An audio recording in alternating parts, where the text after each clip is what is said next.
You live with the awareness that anything can happen in this world. Welcome to Watch Mojo, and today we're looking at the most shameful moments in the television industry. Robert Crane says when he was a teenager, his father admitted he had a secret life. Jennette McCurdy. In 2022, former child star Jennette McCurdy of iCarly and Sam and Cat fame released a memoir with the somewhat blunt title of I'm Glad My Mom Died. Stardom was never your dream. Whose dream was it? My mom's. I think she wanted me to have a better life than she had, but I also think her approach was very unhealthy and informed by her own lack of self-work. And she lived vicariously through me. It's a dark statement, but the book is exceptionally well written. This account details what being part of the TV industry at a young age was like after being pushed into it by her abusive and controlling mother. The retired actor reveals the lengths her mother would go to control her life, down to what she was allowed to eat. Yeah, I think my mom wanted to keep me as controllable as possible. I think she really wanted to have her influence on me, and me growing up was a threat to that. She also alludes to an unnamed creator who made her time in the industry miserable, including being pressured to drink and being photographed in a bikini, both while underage. The Duggar Family. 19 Kids and Counting, a reality show that had the number of kids in its title increase twice while it was on the air, came to a halt in 2015 when a 2006 police report was made public. We went through one of the most darkest times that our family's ever gone through. The report concerned the Duggars' eldest son, Josh Duggar, who the report stated inappropriately touched 5 girls, including 4 of his sisters, on multiple occasions as a teenager. 6 years after the show ended, he was arrested and subsequently convicted after being found to be in possession of explicit material featuring minors. Regardless of their status in society, regardless of their wealth, regardless of their fame, this case shows that no person is above the law. The downfall of Ellen DeGeneres. For years, groundbreaking comedian Ellen DeGeneres was a beloved talk show host and gay icon. There had been whispers about DeGeneres, but they were mostly hushed until more people began to question her in the late 2010s. This summer, there were allegations of a toxic work environment at our show, and then there was an investigation. I learned that things happened here that never should have happened. I take that very seriously, and I want to say I am so sorry to the people who were affected. In 2019, she faced criticism for being friends with former American President George W. Bush and giving a cushy interview to fellow comedian Kevin Hart while he faced controversy. And of course, who could forget the awkward but iconic Dakota Johnson interview? DeGeneres claimed she wasn't invited to Johnson's birthday party, but the actor called her out. This time you invited me? Yeah. Are you sure? Yeah. How do you know? I don't think so. Ask everybody. Ask Jonathan, your producer. Who said you were? I was invited? Right. Why didn't I go? I don't know. By far, her biggest controversy came when investigations unveiled an alleged toxic work environment on her show, including racism, sexual misconduct, and an air of intimidation and fear. Philip Schofield scandal. British daytime TV anchor Philip Schofield stepped down from hosting duties on his popular morning show This Morning after admitting to an affair with a young co-worker. And then, in my dressing room one day, something happened. The matter got so much attention in the British media that it was even discussed in Parliament. It was the second media blitz for Schofield within the decade, after he had shocked viewers by announcing that he is a gay man after 27 years of marriage and 2 daughters with his wife. After reports of tension between Schofield and his co-host Holly Willoughby that coincided with a drop in ratings, he initially resigned with no mention of an inappropriate relationship. But he soon released another statement describing what he called a, quote, unwise but not illegal relationship. Why is all this coming out now, Philip? What was the catalyst? What changed? It got too big. The lie got too big for both of us. It just got enormous. Drake Bell. As a teenager, Drake Bell delighted audiences on Nickelodeon classics like The Amanda Show and Drake and Josh. Yeah, man! Awesome! In the 2024 documentary Quiet on Set, Bell shared an experience that severely darkened his days as a child star. The actor said dialogue coach Brian Peck sexually assaulted him on multiple occasions during his years at Nickelodeon. Years later, at the age of 31, Bell himself was found to have exchanged inappropriate social media messages with a minor. I accept this plea because my conduct was wrong.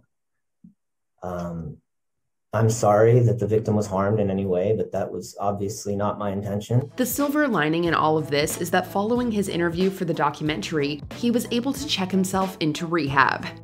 Justin Roiland. As far as anyone knew at the time, 2020 was a normal-ish time within Rick and Morty, for better or worse. Dad, there's a way we do this now. Morty, would you please accompany me to Forbodulon Prime for death crystals? Well, thank you for asking. Yes, I will do that. 3 years later, it would finally be made public that in that same year, the show's co-creator, Justin Roiland, was charged with domestic battery and false imprisonment. When this broke, a cavalcade of abuse allegations against Roiland were made, including some involving minors. Also revealed in 2023 was a sexual harassment claim from a female Rick and Morty writer that had been investigated by Adult Swim in 2020. While he was not let go by the network then, it was a no-brainer for them to part ways with him amid this fiasco, even though he also voiced Rick and Morty's titular duo. Betrayal! Betrayal on all sides! Don't overreact, Morty. The firing of Roseanne Barr. Roseanne's history with these sort of remarks in regards to African Americans had already been documented, and yet, the network decided to reboot her show anyway. Barr was the creator and star of Roseanne, which was one of the most popular sitcoms of the late 80s and 90s. It was so popular, in fact, that it was brought back for a very brief revival in 2018. We say brief because the show lasted just 2 months before Barr was fired. On May 29th, Barr made a racist comment about Valerie Jarrett on Twitter, who had just finished her role as senior advisor to the president. The tweet garnered immediate controversy, and ABC canceled Roseanne that very same day. Huge in the ratings, making a lot of money for ABC. For them to so swiftly cancel this show, they're going to take a hit. Owen Hart. In one of the darkest moments in television and professional wrestling, tragedy struck during the World Wrestling Federation's Over the Edge pay-per-view event in 1999. Last night in Kansas City, Missouri, with more than 18,000 people in the arena and a large worldwide pay-per-view audience, Hart was getting ready to make a spectacular entrance, similar to one he'd made before. While participating in the event, wrestler Owen Hart was meant to be lowered into the ring for a planned match against The Godfather. However, following an accidental release from his safety harness, Hart fell 78 feet during the stunt to his death. While the incident itself was not televised, announcer Jim Ross informed the audience of what had happened, having to make clear that this was in no way part of the show. Shocked ring announcers tried to tell the home audience what they were seeing was no act. And something went terribly wrong here. Certainly, Owen Hart, Blue Blazer, very serious situation here at this point in time. The murder of Rebecca Schaefer. On the CBS sitcom My Sister Sam, Rebecca Schaefer was a fan favorite. Brandon asked you out on a date? Yeah. Sam, that's hysterical. It is? I can't believe you actually thought he asked you out. While the show only lasted a couple of seasons, Schaefer was still due to make a big break, with roles in movies like Scenes from the Class Struggle in Beverly Hills. In the summer of 1989, she was awaiting her biggest opportunity yet, with an audition later that day for the role of Mary, Michael Corleone's daughter in The Godfather Part 3. When she answered the door expecting a script, she was shot dead by an obsessed stalker. Mr. Barlow stated, "I forgot to give you something," withdrew a handgun from his waistband and shot her once in the chest. Something good came from the tragedy at least, as it set in motion the first laws in California that criminalized stalking. The Jenny Jones Show murder. In a 1996 episode of the daytime talk program The Jenny Jones Show, Scott Amador, an out and proud gay man, admitted to a forbidden crush on Jonathan Schmitz, his straight friend. Did you think Donna had the crush on you?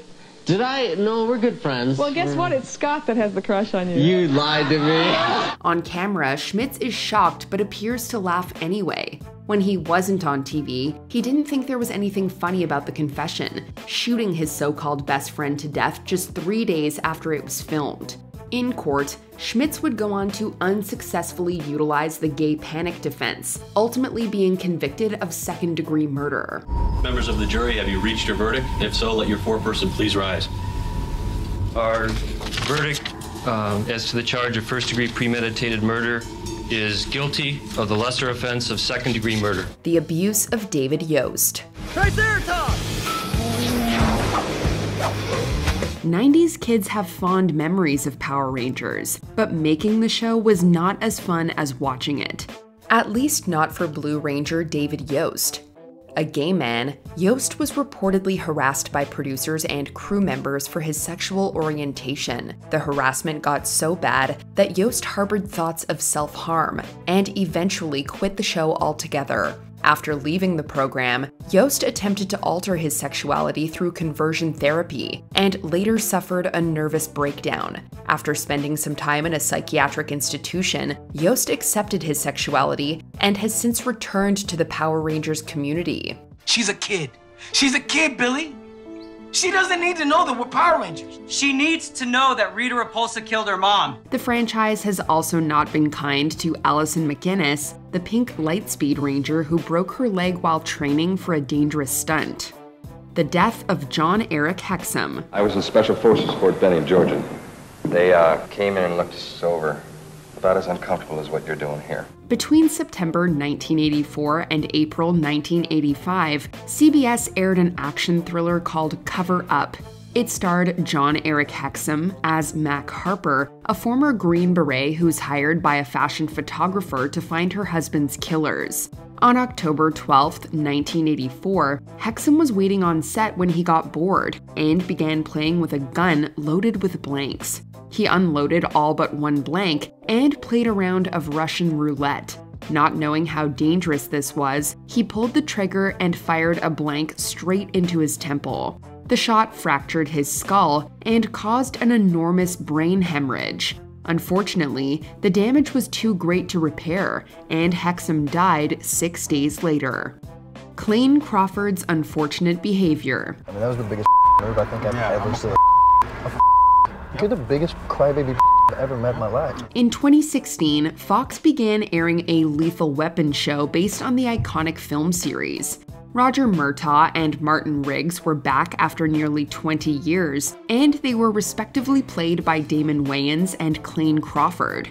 Unfortunately, the latter caused a slew of problems on set. Crawford was reportedly known for his angry outbursts, which made those around him uncomfortable. One instance even resulted in studio-appointed therapy and Crawford giving up some of his paycheck to the afflicted party. It was all too much for the cast and crew, many of whom voiced their displeasure at working with Crawford, and he was fired at the end of the second season. Murtaugh is without a Riggs. A Lethal Weapon star leaves the action series after multiple accounts of bad behavior on set, including endangering his fellow castmates. The fall of Louis C.K. I go to my daughter's school to volunteer sometimes. My daughter goes to a public school.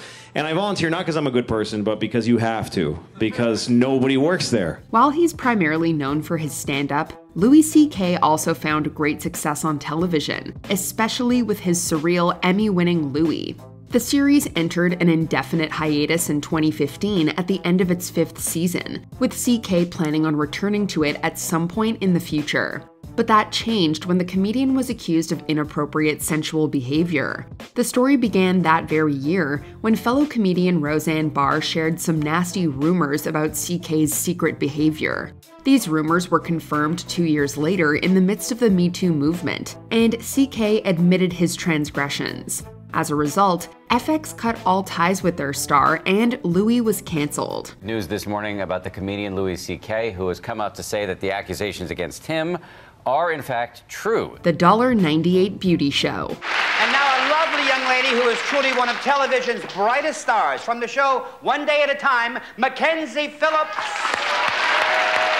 The 70s were certainly a different time, one in which producers thought laughing at people would make for appropriate television. The $1.98 beauty show was a parody of beauty pageants, with contestants demeaning themselves for less than $2 in prize money and a bouquet of rotten vegetables. Much of the humor came at the expense of the contestants, with host Rip Taylor, announcer Johnny Jacobs, and a group of celebrity panelists often ripping into their physical appearance. When an overweight woman is comedically called a, quote, tow truck, you know things have gone too far. The show was viciously criticized for being mean-spirited and canceled after 2 seasons. Molly measures 35, 25, 35. Molly says that she has a tremendous love for horses, which is probably the reason why she's been divorced twice. The allegations against Dan Schneider. Well, better get going. Oh, and be careful. Why be careful? You may not know his name, but you certainly know his TV shows. A successful producer, Schneider created some of the most iconic Nickelodeon programs of all time, including Drake and Josh, iCarly, and Zoe 101. If you can name a Nickelodeon sitcom, chances are that Schneider made it. But this prosperous relationship came to an end in 2018 when Nickelodeon fired Schneider for inappropriate behavior. This included a long history of temper issues, angry outbursts, and an alleged foot fetish that saw him posting photos of his actress's feet. New allegations emerged a few years later, claiming that Schneider would ask for massages and was prone to gender discrimination. I see the problem. Oh, do ya? A workplace hazard. Bryce Dion was killed in August 2014. He had followed Omaha police into a Wendy's where a robbery was taking place. Cops has been a TV staple since 1989 and has aired well over 1,000 episodes in that time. The premise is simple. A small camera crew follows everyday cops and films them doing their job. Usually, the show consists of minor things like public drunkenness and drug arrests, but sometimes things get tragically heated. On the night of August 26, 2014, a crew operating in Omaha responded to a robbery at a local Wendy's. The police opened fire on the suspect and accidentally hit the cop's audio technician, Bryce Dion. Dion was hit by a stray bullet and rushed to the hospital, but he quickly died of his injuries. Dion's brother later sued the city of Omaha, but his case was dismissed. An 11-page lawsuit claims negligence on the part of the Omaha Police Department and asked the city for payment to the heartbroken family of Dion. Jimmy Savile. British television personality and DJ Jimmy Savile was adored for years as the host of iconic BBC programs Top of the Pops and Jim'll Fix It. Last week we fixed it for Katie to meet Doctor Who, and she sent me a very nice letter to Jimmy. Thanks for fixing it for me. Posthumously, several minor abuse allegations spanning decades were made against Savile. It called into question for many how and why he was never caught while he was still living. The BBC has also been criticized for turning a blind eye to a monster who one survivor called, quote, the most disgusting human being I've ever met. To this day, the total number of Savile's victims is unknown. The silence has been shattered, and more of those who were scared or felt they wouldn't be believed are coming forward. Karen Ward had told BBC's Newsnight last year of what she saw as a 14-year-old at the BBC, but to her anger, they didn't run it. The mysterious death of George Reeves. Before Christopher Reeve donned the red and blue of the Man of Steel, George Reeves played him on the syndicated Adventures of Superman. The first Superman television show, it ran for 6 seasons between 1952 and 1958. The next year, Reeves died of a mysterious gunshot wound. Reeves had supposedly taken his own life inside his LA home, the result of depression and feelings of failure. But this finding has long been contested and debated. Some have theorized that famed Hollywood fixer Eddie Mannix was involved. Others point to Reeves's fiancée, Leonore Lemon. We'll likely never know what truly happened, and for now, we just have to accept the potentially bogus self-harm theory. And now, another exciting episode in the Adventures of Superman. The canceled makeover of Delise Williams. Tonight, a My Fair Lady makeover. More extreme than any done before. I would just love to be able to look at myself and see a whole different person. Extreme Makeover was an ABC program that saw ordinary people undergoing plastic surgery to attain their dream appearance. Needless to say, the show garnered much controversy in its day, and it even resulted in a death. A Texas woman named Delise Williams was slated to appear on the show. Producers arrived at her hometown and goaded family members into saying awful things about Williams's physical appearance. She was in the next room listening in for reaction shots. But Williams's spot was canceled at the last minute owing to scheduling conflicts, and she had already heard the nasty things that were said about her. Williams's sister, Kelly McGee, was so distraught and guilt-ridden over what she had said that she took her own life. The quiz show scandals. Dan Enright came to see me in my kitchen, and he said, how'd you like to make $25,000? And I said, who wouldn't? It was the late 1950s, and television was still a very young industry. Enter the producers of various game shows who wished to increase ratings and make stars out of their players by fixing the games. These are now called the quiz show scandals, and they threatened the very integrity of television. While these scandals rocked numerous shows, the most infamous story involved 21 and contestants Herb Stempel and Charles Van Doren. Reigning champion Stempel was instructed to throw the game so Van Doren could win, and he went on to enjoy his own famous winning streak. Both would later testify in front of Congress, which in turn amended the law to prevent future cheating on TV game shows. See, I don't think an adult of your intelligence ought to be commended for simply, at long last, telling the truth. The Poor Horses. Guess I still know a peach when I see one. The HBO horse racing drama Luck had a slew of talent behind it. It was created by David Milch of Deadwood fame, and the pilot was directed by Michael Mann, and it starred Dustin Hoffman in the lead role. Yet it only lasted 9 episodes. The show was actually picked up for a second season, but it was then revealed that the show's racehorses had suffered numerous tragedies. 2 horses had died during production of the first season as they suffered fractures during runs and were subsequently euthanized. A 3rd horse died while filming the second season, prompting HBO to suspend production and launch an investigation. The show was then canceled, with HBO claiming that they didn't want any more accidents to occur. Good girl.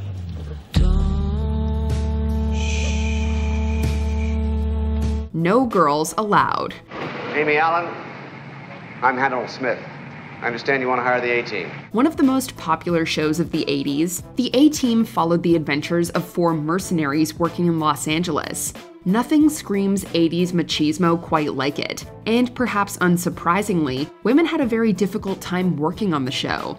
The first 2 seasons starred Melinda Kulia as reporter Amy Allen.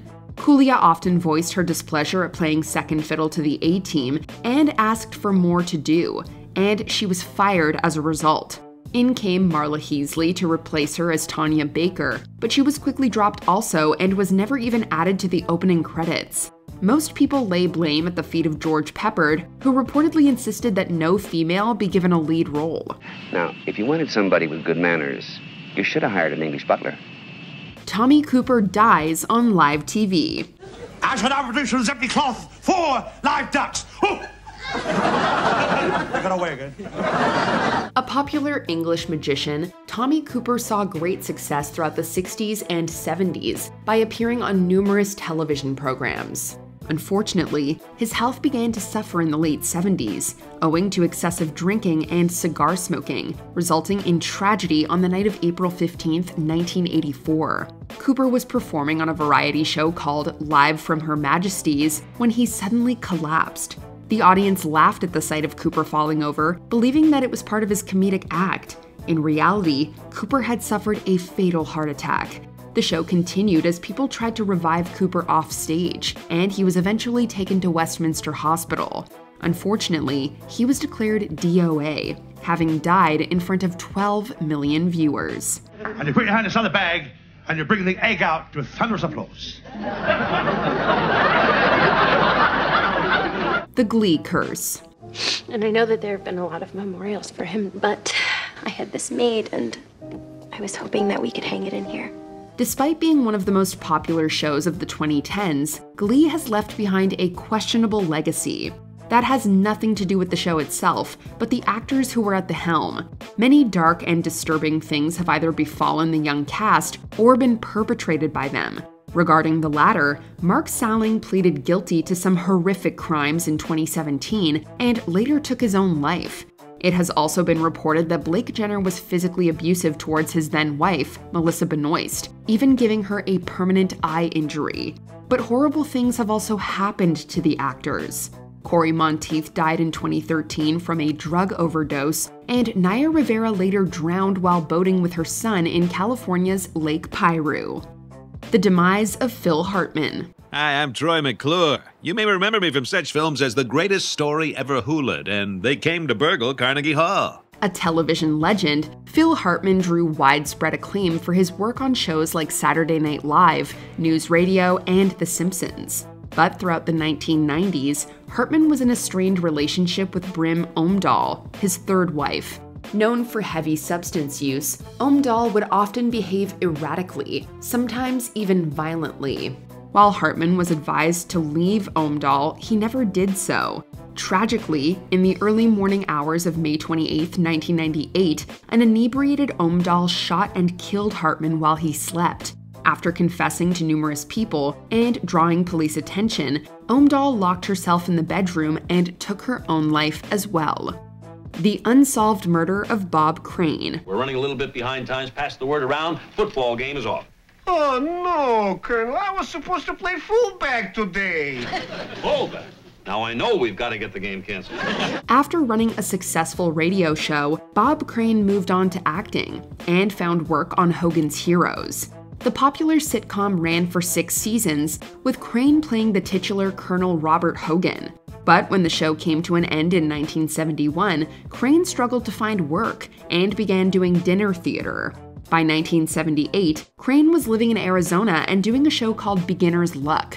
On June 29th, Crane missed a meeting, prompting one of his co-stars to visit him at his apartment. There, they found Crane's dead body, which had been both bludgeoned and strangled. Blame fell on his friend, John Henry Carpenter, but he was acquitted in court. While some continue to point the finger at Carpenter, the murder is officially unsolved. Hey, you need a ride tomorrow to the airport? I got a luncheon at noon. John? Don't bother. An unfortunate guest. And I really didn't want to get in the car, but I was raised to respect my elders. You never know what types of people will show up on game shows. The dating game typically saw a woman asking questions to 3 men sitting behind a partition. She would then pick the man she liked the most, meet him face to face, and then go on a date. In 1978, a photographer named Rodney Alcala appeared on the show and won a date with Cheryl Bradshaw. However, she found him creepy and refused the date, and for good reason. By this time, Alcala had killed at least 4 women and served years in prison for sexual assault. He would kill even more after his appearance on the dating game, bringing his official body count to 8. Some believe it could be as high as 130. I'm called the Banana, and I look really good. Bill Cosby. Did you ever think that this day was going to come? I've dreamt of this day for 32 years. It's amazing how fast a reputation can plummet. For many years, Bill Cosby was regarded as America's dad, winning over millions with his work on The Cosby Show. But allegations of sexual abuse followed Cosby throughout most of his career, with the earliest instance dating back to the mid-60s. These allegations continued into the 21st century, with the most legally formidable coming in 2004. It was then that a woman named Andrea Constand accused Cosby of sexual abuse. While most of Cosby's crimes fell outside the statutes of limitations, Constand's did not, and it was her case that briefly sent the comedian to prison. It is now believed that Cosby had been assaulting women for decades, even while serving as America's dad. Before we continue, be sure to subscribe to our channel and ring the bell to get notified about our latest videos. You have the option to be notified for occasional videos or all of them. If you're on your phone, make sure you go into your settings and switch on notifications. The world loses Steve Irwin. Have a look at this. What a beautiful lizard. You're all right, mate. A popular wildlife expert and conservationist, Steve Irwin found unbelievable success on television as the crocodile hunter. He hosted the TV series of the same name, but also appeared on other programs, including the nature documentary Ocean's Deadliest. It was while filming this show that Irwin met his tragic demise. The host approached a short-tailed stingray, which proceeded to sting him in the chest. Unfortunately, the barb got him directly in the heart, and Irwin quickly bled to death. The accident was captured on video, but the footage has never been released. Irwin's memorial service was held 2 weeks after his death and was watched by 300 million people around the world. Today's memorial service is a celebration of a man who's touched our lives and changed the world. Did we forget a shameful moment in the legacy of the television industry? Let us know in the comments. Coming from someone like Brian, I was believing it because he's been in this business for so long and he must know more than us.